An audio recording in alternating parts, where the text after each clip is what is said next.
The card declined. Again, Chase Withmore stared at the register screen at the Whole Foods on Wilshire Boulevard in Santa Monica. His hands shook as he tried another card. Declined. The cashier sighed loudly. Behind him, people groaned. An older woman muttered, "Some people shouldn't shop here if they can't afford it." Chase's face burned with shame. He started removing items. The organic eggs, the soup, the bread. That's when a voice interrupted. "I got it." Chase turned. A black teenage girl stood behind him. Maybe 16. Braided hair. Thrift store jacket. Backpack covered in college pins. She held out a $20 bill. "You don't have to." "I know, but I want to." The total was $18.47. The girl, Nala Smith, handed the cashier her money. Hard-earned from her part-time job at a coffee shop in Inglewood. Money she'd been saving for college applications. Chase took his bag, hands trembling. "Thank you." Nala smiled. "My grandma always said, help when you can." She walked away before he could say more. But Chase didn't forget her face. Because what Nala didn't know was that Chase Withmore wasn't just anyone. He was a billionaire who'd lost everything 48 hours ago. And what he did next, the envelope he left at that coffee shop 3 days later, would change Nala's life forever. But it would also expose a secret about her own family that she never saw coming. 72 hours earlier, Chase Withmore had everything. Billionaire tech mogul, founder and CEO of Withmore Cloud Solutions, based in Silicon Beach, Los Angeles, worth $4.2 billion. Penthouse in Century City, Malibu beach house. Fleet of cars. At 51, he'd built an empire. Self-made, ruthless, untouchable. Or so he thought. On Monday morning, his CFO walked into his office. "We have a problem." "What kind of problem?" "The kind that destroys companies." An hour later, Chase knew the truth. His CFO had been embezzling for 3 years. Hundreds of millions of dollars. Gone. Funneled into offshore accounts. Untraceable. The FBI was already investigating. The board held an emergency meeting. Voted Chase out. Effective immediately. "Chase, this is a liability issue. I built this company, and we're grateful. But the optics." "Optics? Your CFO was your college roommate, your best man. The media will crucify us if you stay. So you're sacrificing me. We're protecting the company." Chase was escorted out by security. That afternoon, his assets were frozen. Pending investigation. His bank accounts, his properties, everything. Locked. Chase had nothing. No access to his money. No home. The penthouse was corporate housing. No car. They were all leased under the company. He checked into a motel in Culver City, the cheapest place he could find that took cash. He had $200 in his wallet. That was it. For 3 days, Chase lived like he hadn't in 30 years. Poor. Invisible. Desperate. On Thursday, he went to buy groceries. Needed food. Basics. That's when his last credit card, a personal one he'd forgotten about, declined. Maxed out from automatic payments he'd never noticed. He stood at that register, humiliated, removing items, feeling the stares, the judgment. Then Nala helped him. A teenage girl with nothing gave him everything. Back at the motel, Chase sat on the sagging bed, staring at the bag of groceries. He'd been a billionaire that morning. Now he was living off the kindness of a kid. His lawyer called.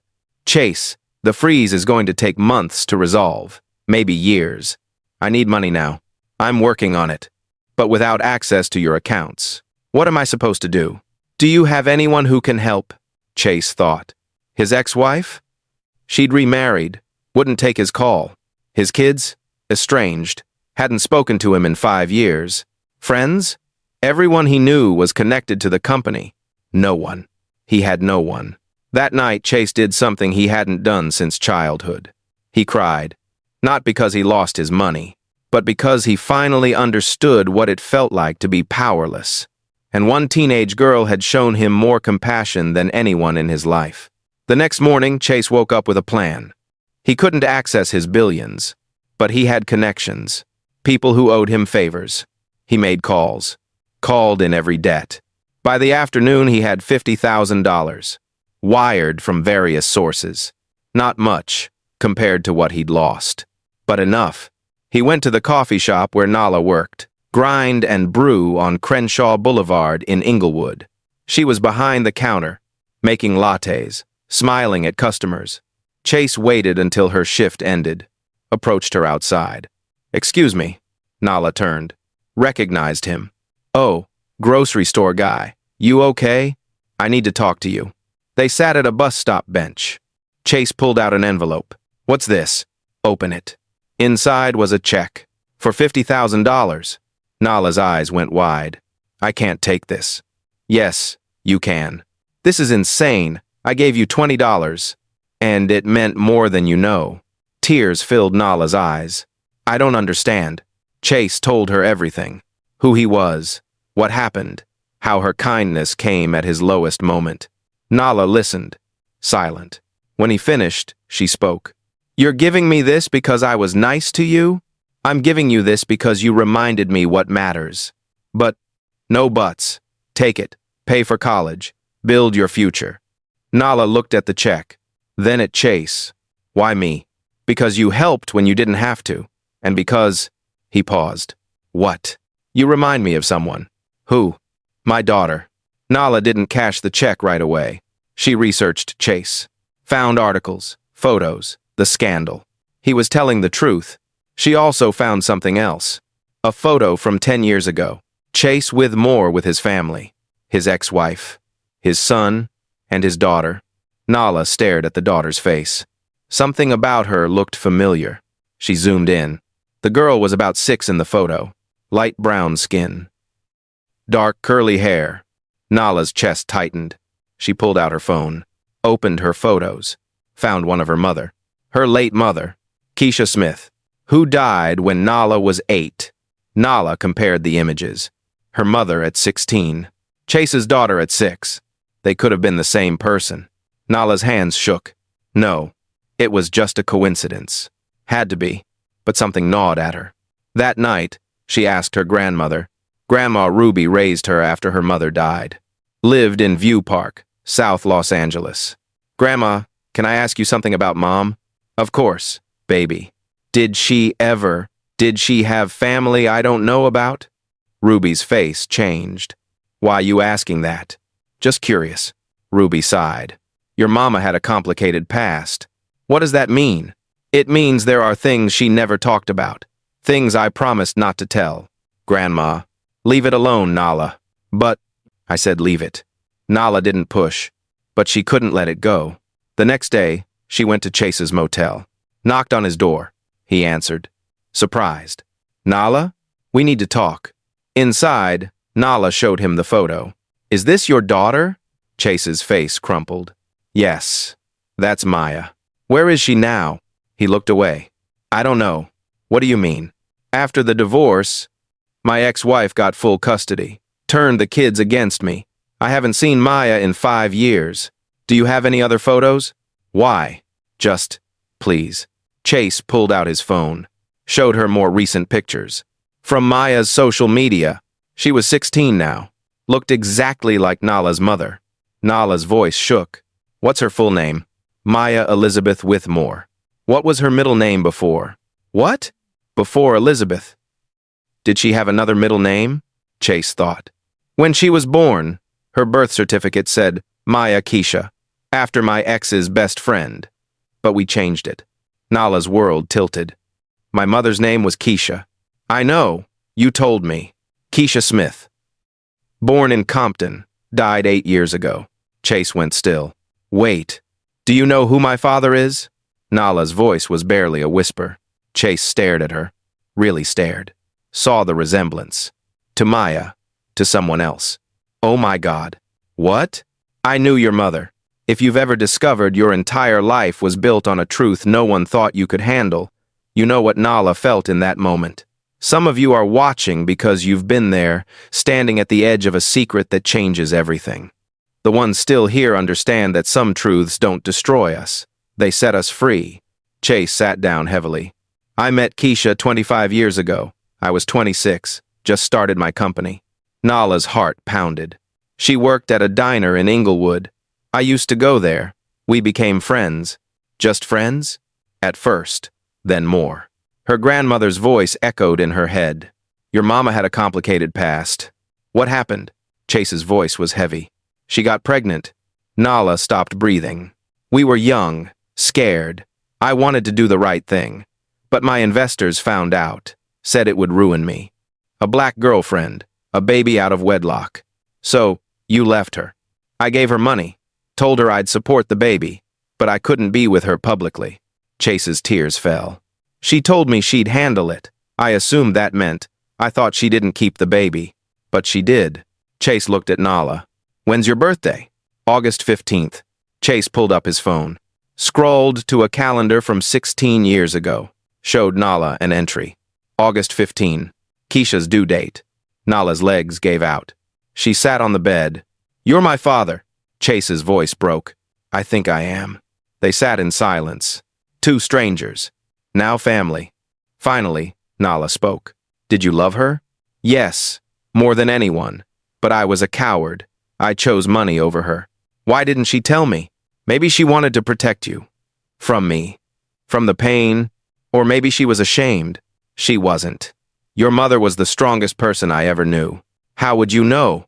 You abandoned her. You're right. I did. And I've regretted it every day since. Nala stood. I need to go. Wait. I can't do this right now. She left. Chase didn't stop her. Nala went home. Told her grandmother everything.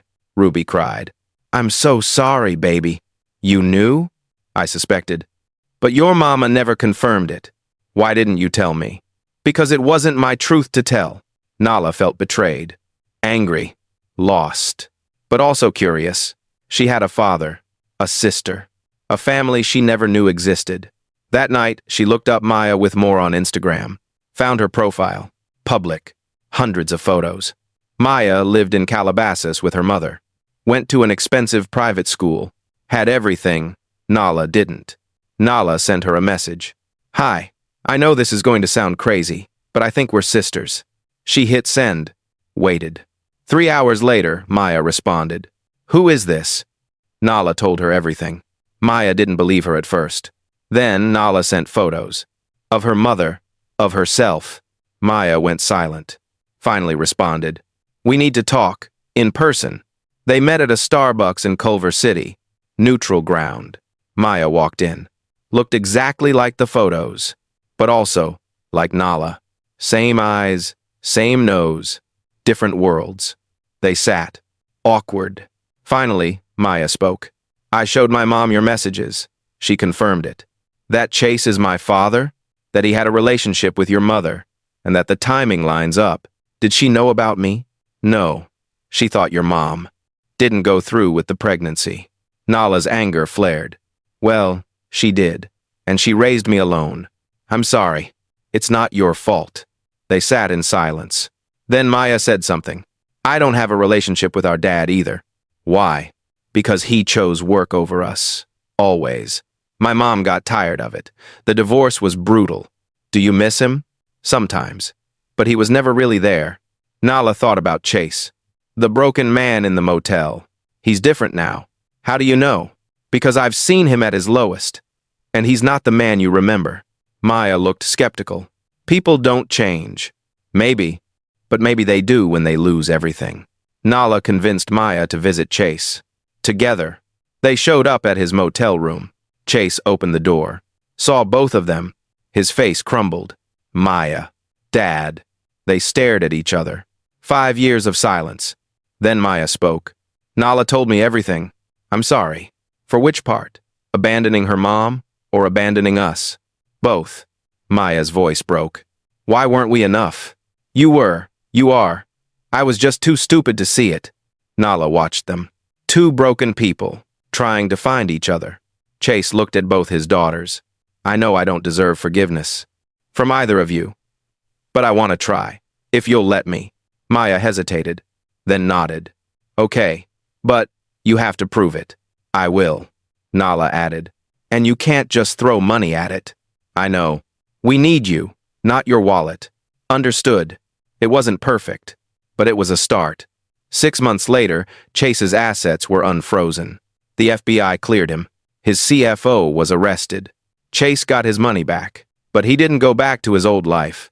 He stepped away from the company, sold his shares, focused on his daughters. He bought a house in Baldwin Hills, close to Nala and her grandmother. Not a mansion, just a home. Maya visited on weekends. They had dinners, talked, healed. Chase also did something else.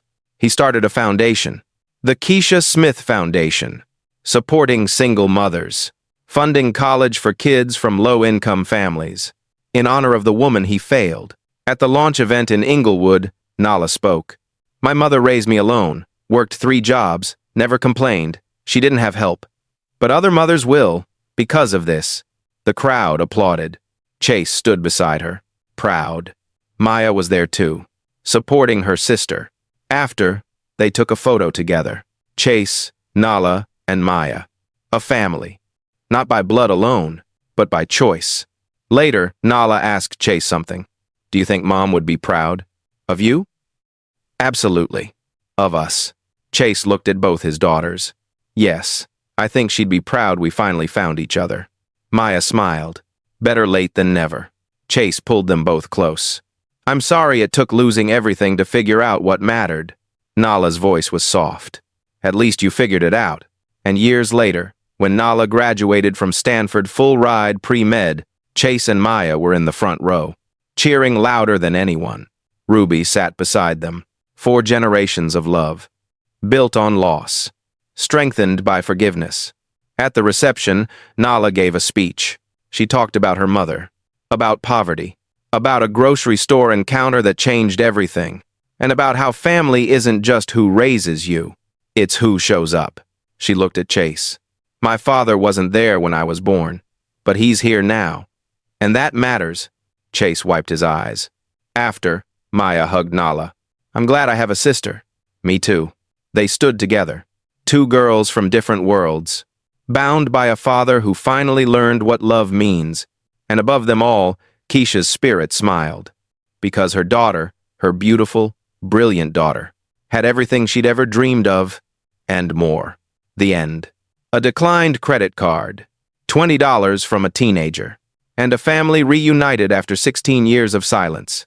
Chase with more thought success was measured in billions, but Nala showed him that kindness from someone with nothing is worth more than wealth from someone with everything.